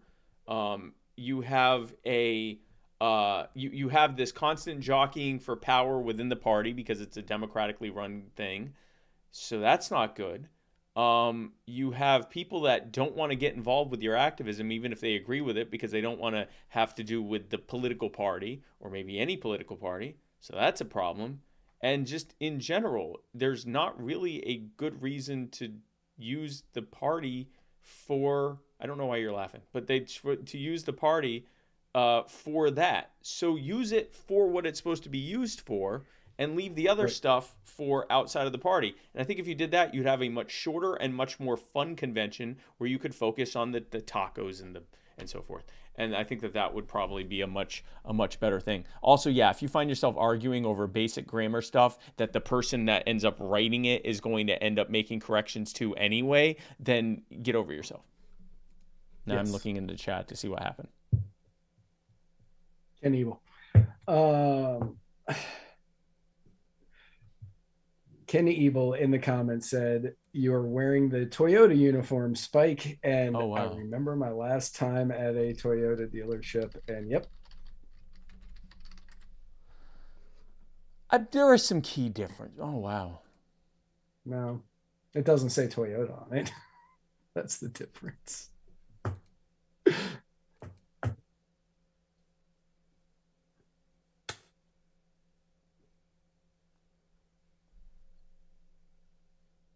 It doesn't say Toyota. But you know on what? It. It doesn't. But you know what you can do?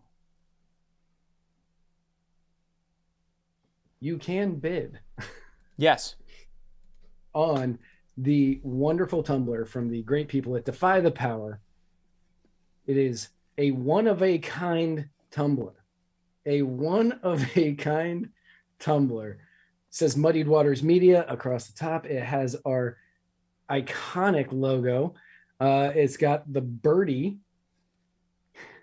It is autographed by both myself and Spike Cohen. You can wash it 10,000 times, and those autographs will stay on there forever. It keeps your hots hot, keeps your colds cold, keeps your tepids tepid. I think. No, there's not a Toyota signature on the cup. Everyone stop talking about Toyota. Just because I have one. Oh, no, I have one. And it has, you do have a Toyota. Justico Mitchell says, how long on my Camry's oil change? I wouldn't know because this isn't a Toyota shirt. It doesn't say Toyota. I don't know. But as Kenneth Evil, he knows. Adam Weggs asked a question that I can answer pretty quickly, actually. How do you recover from activism burnout? Take a break. Take a break. Just take a break and set limits and boundaries. And there are going to be people who are going to be like, we need you. They need you to be there and effective and eager to do it. They don't need you to just be there out of obligation and feeling burnt out and not giving it your all and eventually giving up. So take your break, set your boundaries. That's what I do. Patrick Leisner says, where do I bid? Leisner? Right there. You just start putting in numbers that are higher than $110 because that's the high bid right now. That is the high bid. And there's also a very special message on the bottom that we will only show you once we get to a certain number. Yes. What's that number? I haven't decided yet. Okay. That's pretty passive aggressive. Jim Lee says, can you wash it in the dishwasher? Well, I have. Not this one, but mine. But no, I was told never to do that again. Yeah. Yeah, do not do that. Wash them by hand. I was told that was very dangerous what I did. I want everyone to stop talking about Toyotas. We're talking about the Tumbler now. Why'd you wear the uniform? It's not a Toyota uniform. You didn't even notice that.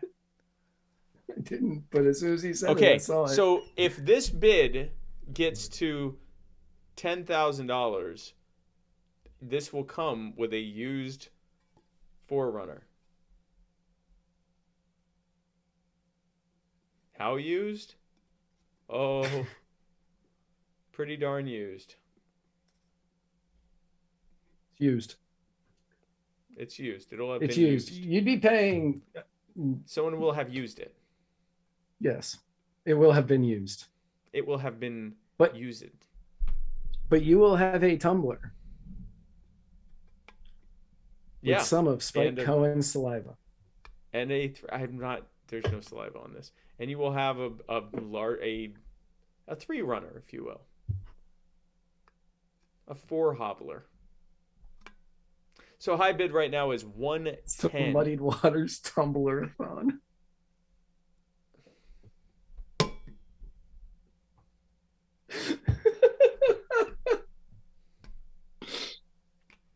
Oh, Justico Mitchell, you're my favorite. I love you, man. Music. So yeah, currently the bid is $110 US. By Chase. He has the high bid right now. And if you want this tumbler, you have to give more than $110. Are we raising money for anything in particular? I believe so.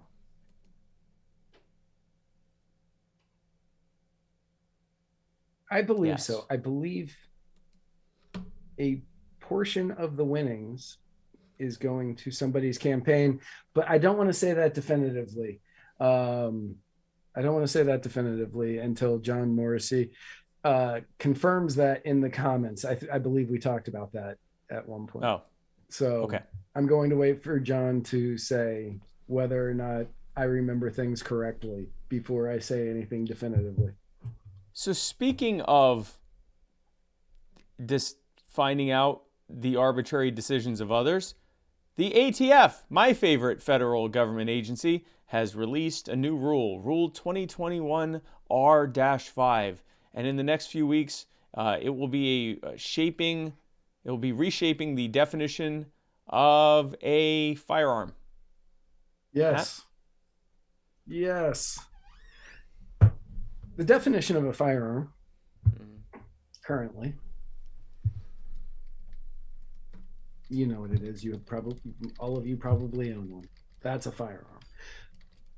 The definition,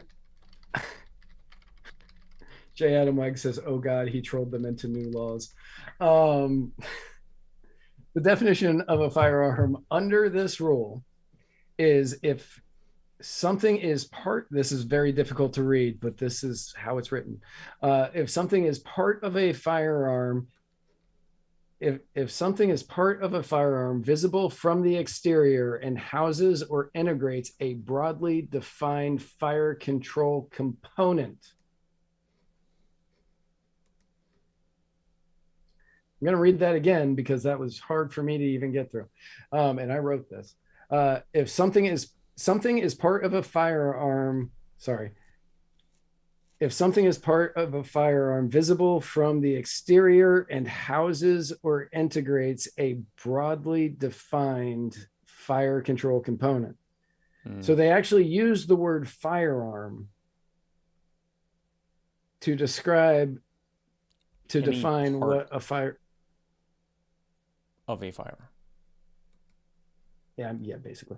So for a quick rundown, thank you to the wonderful people at the Gun Owners of America for helping me out with this. Also, breaking news, but real quick, Kenneth Ebel has raised the bid to $120, but only if I will write "Let's Go Places" on the side. For $200, he'll do it. Yes, for $200, I'll do it. So John Morrissey said, I had a few drinks, but could commit to a worthy campaign, someone running for governor. So a portion of the proceeds will be going to someone running for governor here in Florida.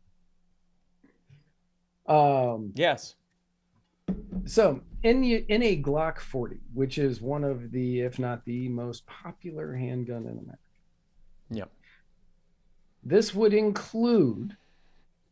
expand the definition to include the frame, because you can see it from the outside, the slide, You can see it from the exterior.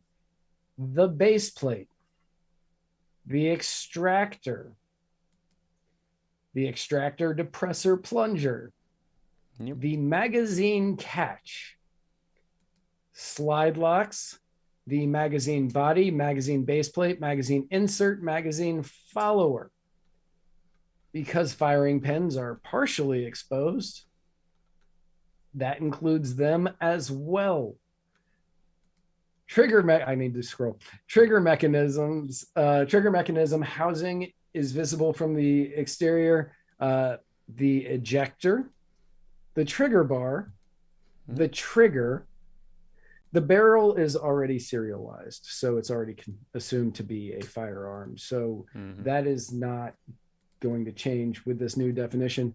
But the barrel houses the guide rod, which is visible. So the guide rod and everything I just listed will now be considered firearms. For those that weren't counting, that's 16 firearms. Not including the barrel. 17 in total.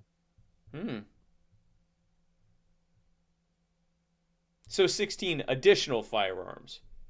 Yes. 16 additional. Great value here. If you buy a Glock 40, you're actually buying not one, but 17 firearms.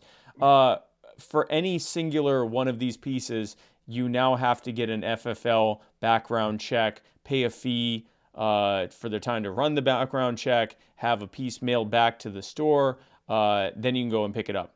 For example, a firing pin. A pin. You now have to get permission from the ATF, or will have to get permission from the ATF to buy a pin or any of those other things. The gun shops now have to log and track thousands of pieces that they have on hand. Now, for anyone who thinks, hey, I'm not sure how all that additional information is going to reduce gun crime. It's not. It's actually going to make it harder to reduce crime because it's just a bunch of useless information. 99.99999% of the information that they're going to be receiving is completely useless in investigating any crimes or potential crimes. It's just to make it harder, more burdensome, and more expensive to own a gun shop because they want them to close so that you can't buy guns. That's all this is. It also makes it more difficult financially to own a gun. Right. They want to make it much more difficult on you, the average user. Well, many of you out there aren't the average user. Many of you are the well above average user. But they don't want the average user to be able to go out and purchase a handgun and purchase the parts that they need in order to replace them easily. So they are attempting to make it financially difficult to own a gun for most people. That is the point of this.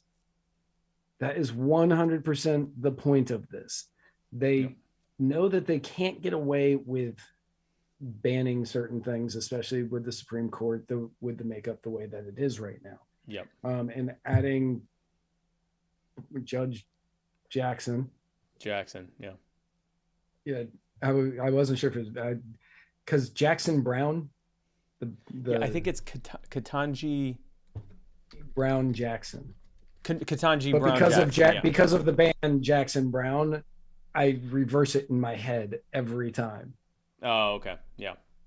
So I always have to think about it. Yeah, but the addition to the addition of Judge Jackson isn't going to change the makeup of the court right now. It doesn't. Yeah. Yeah, not even a little bit. So they are looking for ways to make it harder to own a gun without banning anything. Yep. And they are looking for ways to shut down gun shops without banning anything. And they're doing it through regulations, red tape, and almost an infinite amount of paperwork. Yeah. Yeah, this is all about making it harder and more expensive for you to own a gun. It's also about making sure that the only way you can effectively own a gun is through illegal 3D manufacturing, which is actually through currently legal 3D manufacturing, because it is legal for you to make your own gun and not sell it to yourself and just have it. In almost everywhere, that's perfectly legal. For now, until that changes, because that's not commerce. That's you making a thing. Now, I know, as we know, this is all part of the ATF's commitment to reducing gun crime. And I always, whenever we bring up the ATF, I show the ATF chart that shows the kind of work that they do every day to reduce gun crime. So, for example, the way that the ATF helps reduce gun crime is that when police in the U.S. and Mexico say, hey, can you stop cartels from getting guns? They keep using them to shoot us and others. They say, yes, absolutely. And they get right to work. The ATF goes off to the bad ideas factory to come up with the worst possible way to stop cartels from getting guns. And boy, do they come up with a doozy. They authorize firearms dealers to sell guns to straw purchasers illegally who buy them for those same cartels. And then that way they can track the guns directly to the cartels and arrest all of them. But because they can't, and they're inept, that never happens. And the cartels then go on to use the guns that were sold to them by federally approved straw sellers. They go on to use those guns to kill hundreds of police and civilians in the U.S. and Mexico. That's your money at work. Yes. Yes. And while they are doing all of that, they are arresting you, your average citizen, for having a firing pin without a serial number and saying you are in possession of an illegal firearm. And then they can pull you over for having a pin of any kind on suspicion that it's a firearm. Because that's coming next. I thought I smelled weed turns into I thought that was a firearm, meaning like a thing that looks like a slide or a pin. Yep. This is bad. And now the good news is that we're seeing the model for how to deal with this. I thought that random piece of metal on the floor was the magazine base. What's a magazine base or an ejector or trigger bar? Common mistake, of course. And the beauty is we do have a way to fix this, and this is called local and state nullification. If you can get enough people together to pressure your city council, county council, state legislature to implement nullification of these laws, Second Amendment sanctuaries, it becomes effectively impossible for the ATF and other agencies to enforce their bad federal laws. So that's where our focus needs to be, because right now, the federal government, no one in the liberty sphere, even the vaunted liberty Republicans, none of us have the ability to effectively stop or change what they're doing. The statists are fully in charge. What we can do is nullify it more locally and make it impossible or damn near impossible for them to effectively enforce it. Case in point, cannabis is still as illegal now as it was when the war on drugs began. Actually, more so, because they've made it more criminal over time. But for the majority of people who live in a state that has either recreational or medicinal cannabis, they can have cannabis medicinally or recreationally. And in many of those places, they can even have it illegally, but because it's legal for almost everyone, no one's really enforcing it. And the feds sure as hell aren't enforcing it. They gave up a long, long time ago. Even though it's still completely illegal. We can do this with everything. Homeland Security has said that they cannot effectively enforce immigration laws in immigration sanctuary states. The DEA, the FDA, or ATF has said that they cannot effectively enforce federal firearms laws and regulations in states that have Second Amendment sanctuary laws. They can't enforce their tyranny on us if they aren't able to tap local police to help them in doing it, because the local police do 95% of the heavy lifting. So nullification is where it's at. This stuff is going to continue for quite some time until we grow the movement enough to be able to stop this and dismantle it. In the meantime, we can nullify it locally. And currently, the high bid is $200. $200 in exchange for from me Tony. writing "Let's Go Places"? No. Oh. Nope. $200, and Tony Mackin wants to know. There was a rider on it. I want to know when You Are the Power is launching. No problem at all.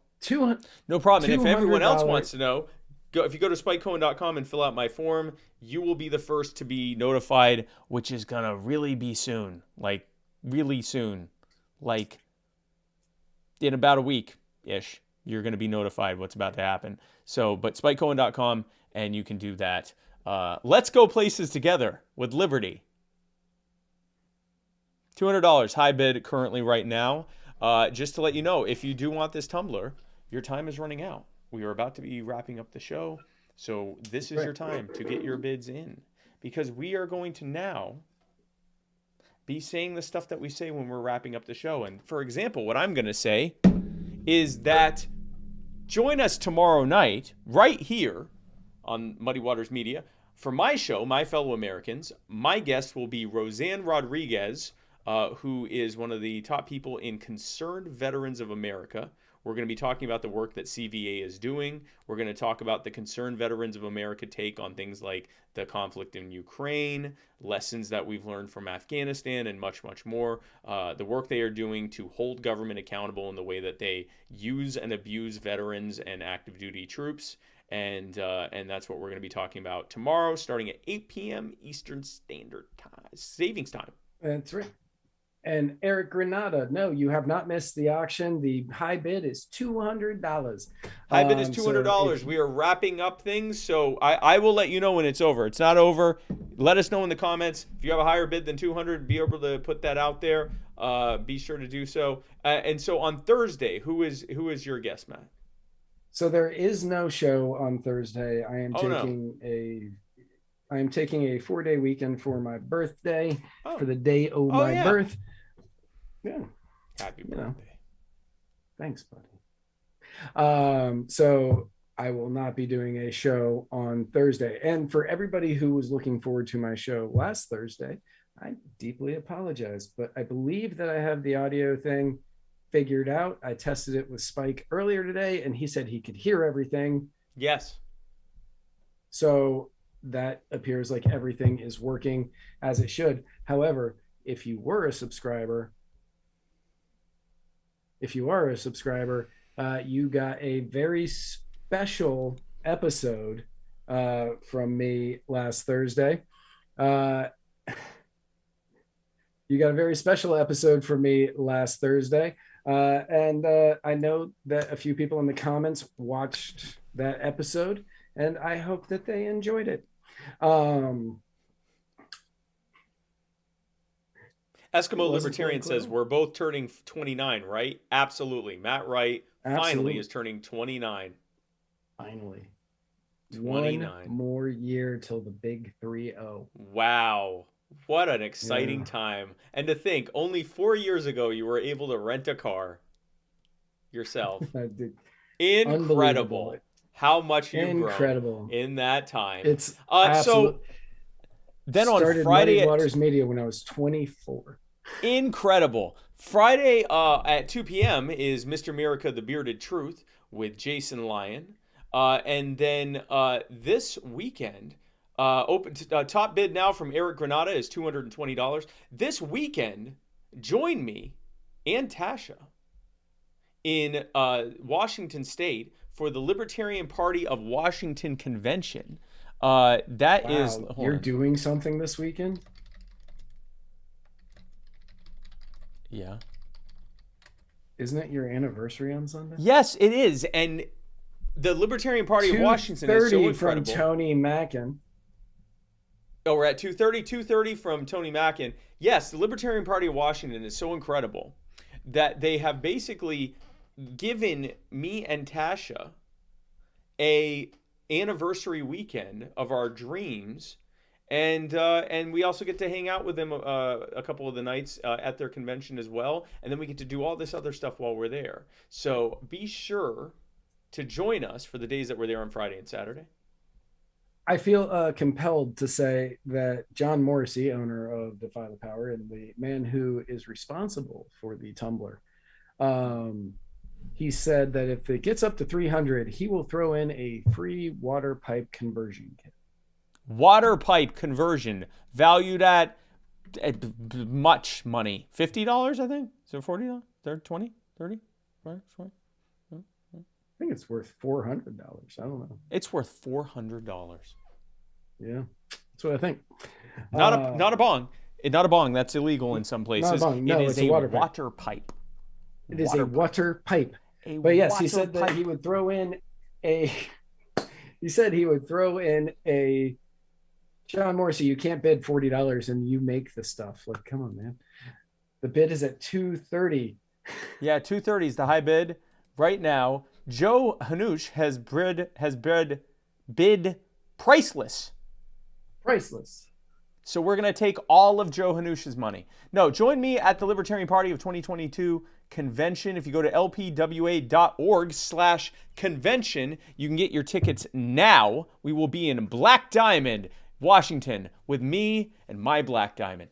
God. I was cringy. That brings a whole I'm not going to say that again. Yeah, that brings a whole new definition to diamond hands.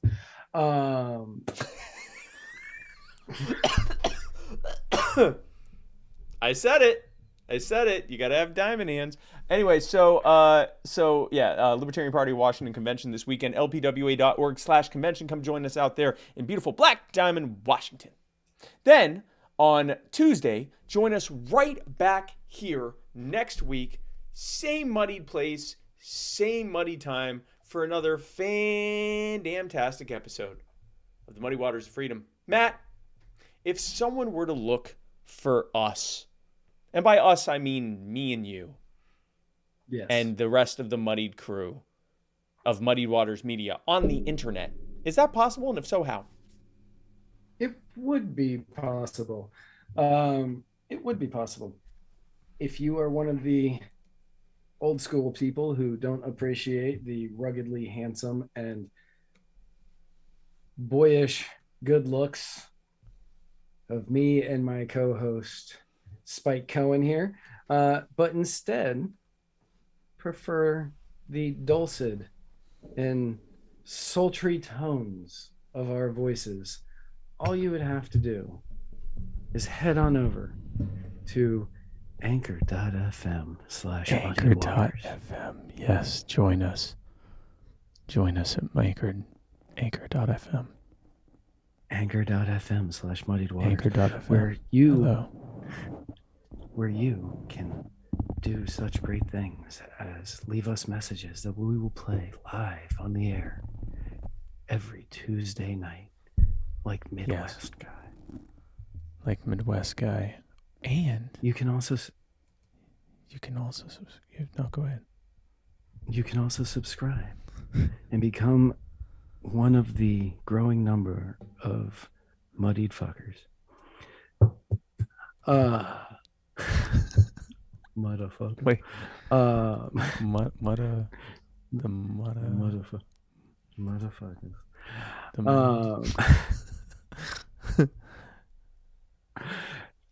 Where you can get discounts at fantastic places. Like, I believe you at the store. Yes, you definitely still get it at muddiedwatersoffreedom.com/store. And I believe you also get it at Defy the Power. I don't remember. I think so. I'm not sure. Also, luckily somebody's in the comments who can tell us that. Also, you have access to our favorite event every month. Every single month. The thing we look forward to the most. The Muddied Zoom. The Muddied Zoom. Yes, this is better than payday. The crowning achievement of our existence. That is the Muddied Zoom. It is the Muddied Zoom. Where you can watch grown men tell a chemical engineer. Yes. She doesn't know enough.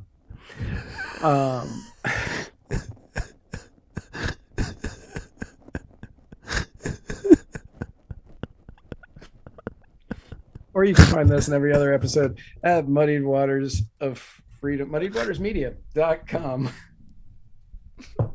You don't know. I don't think you know. Have you watched engineer. this YouTube video?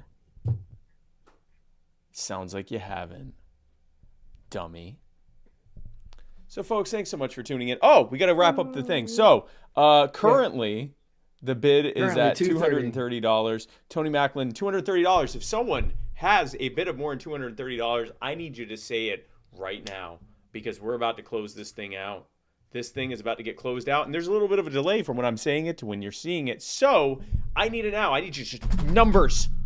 Here, I'm going to show you in the comments. This is what I want to see from someone. That's what I want from someone to do, someone else to do, but really with your money. That looks like the federal government just bid on our Tumbler. Yes, that's I think several quadrillion dollars there that I just bid. But the bid currently is $230, and we're gonna start wrapping things up right now. So $230 from Tony again for this incredible, one of a kind custom tumbler signed by both of us, epoxy coated so that you can't get that off of this if you wanted to, which you don't. And now, but I feel as though now we could show them the bottom after you go through everything else. Oh, so the bottom, we can show it now? Yeah, I would, yes. It also says we don't need roads because, as you know, where we're going, we don't need roads. It has that. This is the quintessential Muddied Waters tumbler. Current bid is at $230, which is going once, going twice,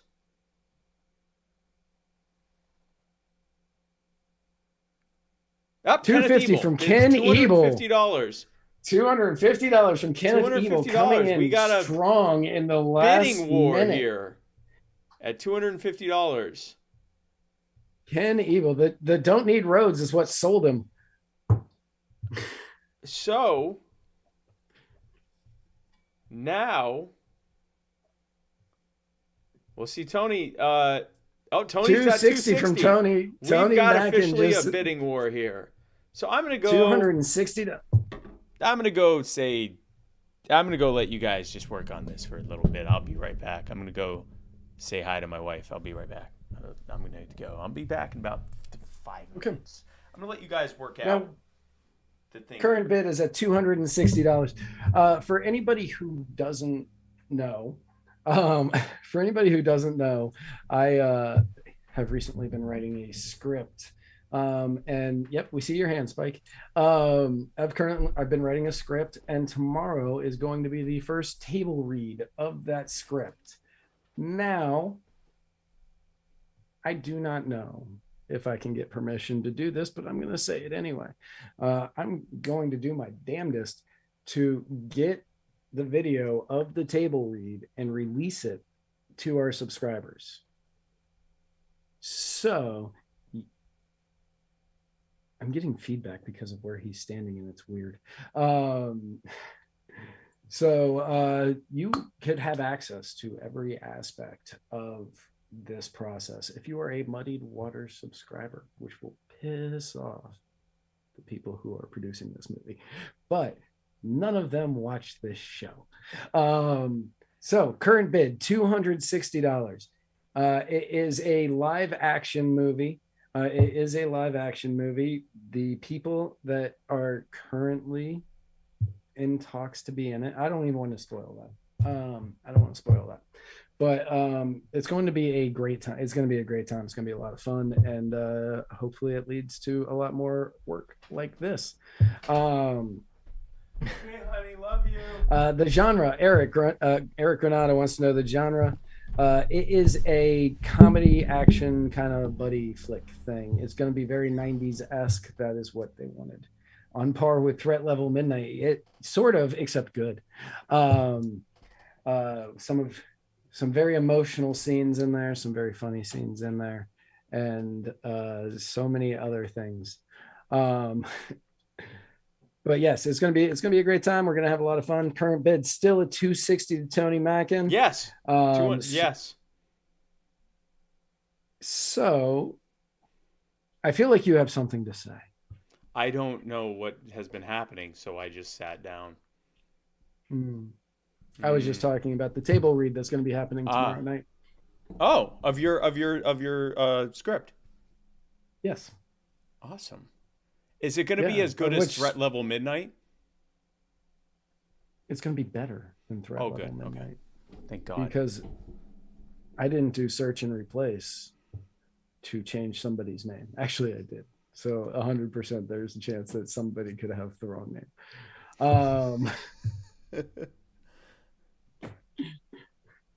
But yeah, current bid $260. $260.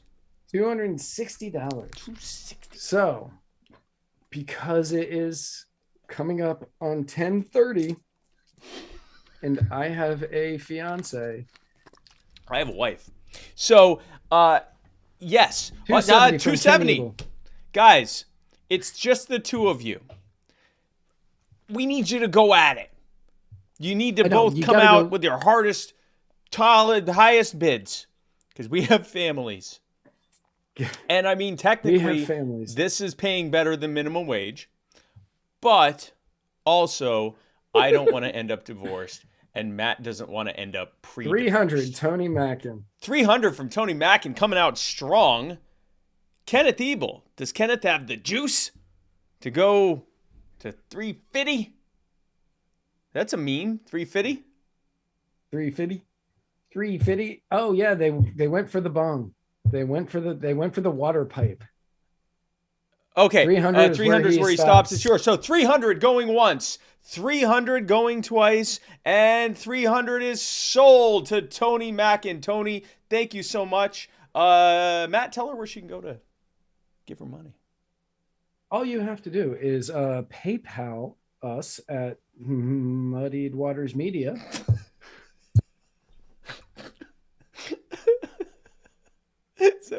What was that again? It's Muddied Waters. You won't believe what you have to do in order to send us this money. Nope. All you have to do is PayPal us at Muddied Waters. At Muddied Waters, all one word. Oh, that's perfect. On PayPal. Yeah. At Muddied Waters. On PayPal. At Muddied Waters. Oh, that was funny. So, yeah, Muddied Waters. Muddied Waters. So PayPal at Muddied Waters at PayPal. And include your address. Include your address in the description of the payment, so we know where to send your muddied tumbler that you can enjoy drinking hot beverages or cold beverages, whichever is your preference. For the next 10,000 washes at least. For the next 10,000 washes whilst watching me and Spike on Tuesday nights. And John already has your address, so he will mail you the conversion kits. Oh, yeah, that's right. Yeah, you'll be getting the conversion kit directly from Defy the Power. And you'll be getting the tumbler in this box from the Jew, who will put it in here for you. Thanks so much for bidding, guys. Thanks so much for being a part of it. Defy the Power, thank you so much again for your incredible merchandise that we're auctioning off. Congratulations to the unnamed as yet Florida gubernatorial candidate that we're apparently giving some of this money to. And folks, thanks again so much for tuning in. Join me tomorrow for the Muddy Waters. Join me tomorrow for My Fellow Americans. Join Friday. Join Jason Lyon at Mr. America, the Beater of Truth at 2 p.m. Join us go join me right in Washington State, Black Diamond, Washington, for the Libertarian Party of Washington's 2022 convention, lpwa.org/convention to sign up today, and then join us right back here. Yes, it's going to be New York. Going, New York. New York government. Oh, well, then I know who it's going to. Oh, it's going to Larry Sharp. It's going to go to Larry Sharp. It's going to Larry Sharp. I didn't know if. Yeah, I don't think there It's is not a going to libertarian Chris running for Christie. governor. It's going to Larry Sharp. Going to Larry Chris who? It's going to Larry Sharp. It's going to go to Larry Sharp. Giving money to Larry Sharp. So then join us right back here next Tuesday. Same Muddy place, same time, Muddy time for a fantastic episode of the Muddy Waters of Freedom, where Matt Wright and I parse through the week's events like the sweet little chipper middle-aged men we are, except for Matt, who will have just turned 29. Happy birthday, Matt. Folks, thanks so much for tuning into this episode. We love you so much. We love that you're a part of it, especially Tony. We love Tony $300 more than we did at the beginning of this episode. Folks, thanks so much again for tuning in. And she's a subscriber, so we already love her a lot more. We love her 300 and plus her $10 a month more. Folks, yes. Again, thanks so much for tuning in. And where we're going, we don't need roads.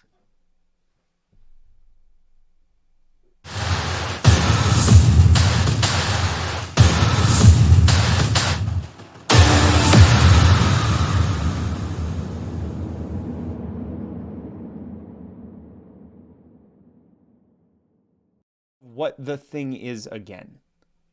Oh, we're still online. Hold on, please. Hold on, I gotta stop streaming.